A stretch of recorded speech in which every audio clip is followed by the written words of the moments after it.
Hi everyone, I'm Eloise and today I'm going to show you how I created this mini egg inspired look using the new Speckle top coat and Spring Meadows collection.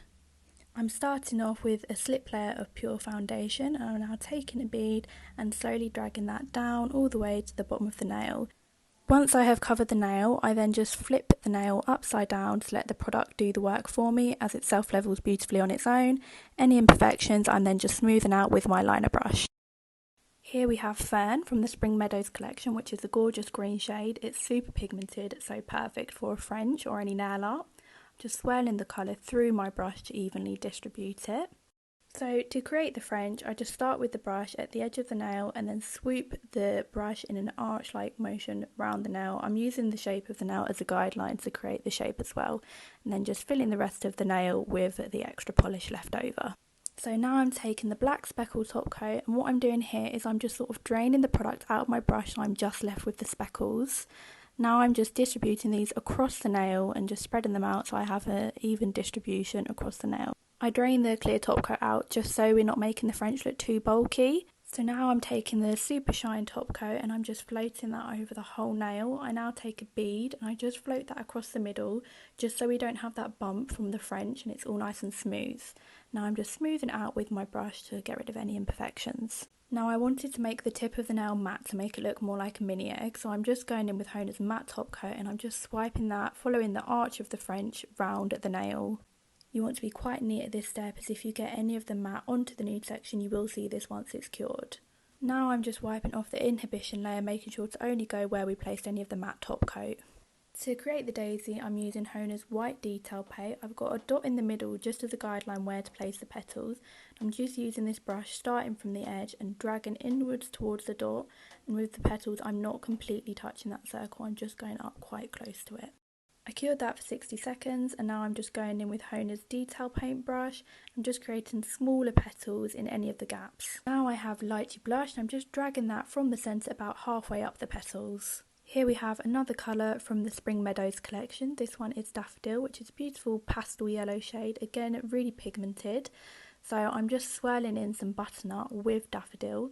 I'm using this to create the centre of the daisy and I'm leaving this a little bit thicker just to make it slightly 3D.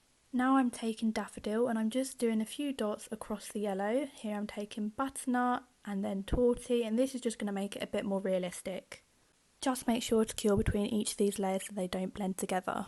So now we're on to the bee. To create the bee I've just used torty and I've started with a little circle in the centre here.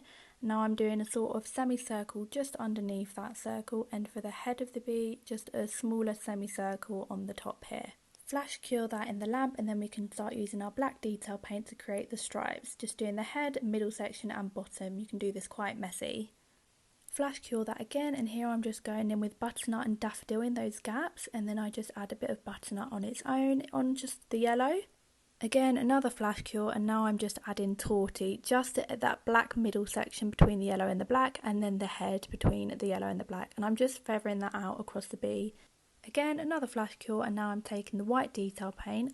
I'm just doing very thin strokes at the bottom of the bee here, a little bit on that black middle section, and then anywhere else I think it could use some highlights. I'm now just using the black detail paint and long liner to create the antenna and the legs.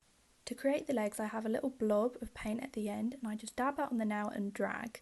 So here I'm just taking it on the middle section, dab, drag, and then just dragging that around. For the back ones I like to do another little line. So I do 3 lines here and then an extra one just for the foot, and I only do this for the back ones. Give that a cure, and now I'm using the detail brush with white detail paint and Super Shine top coat.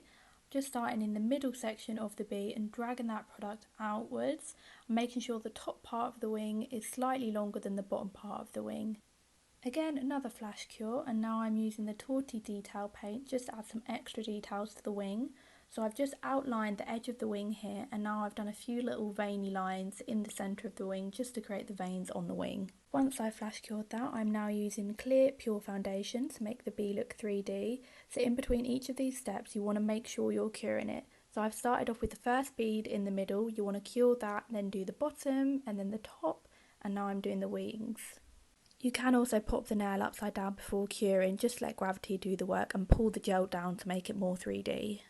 pop the nail in for a full cure, and now what I'm doing is I'm just top coating over any of the places where they have a tacky layer. So this is where we've used PureFoundation or normal gel polish. Give that a full cure, and now the look is completed. I hope you enjoyed watching the video, and I look forward to seeing any of your recreations.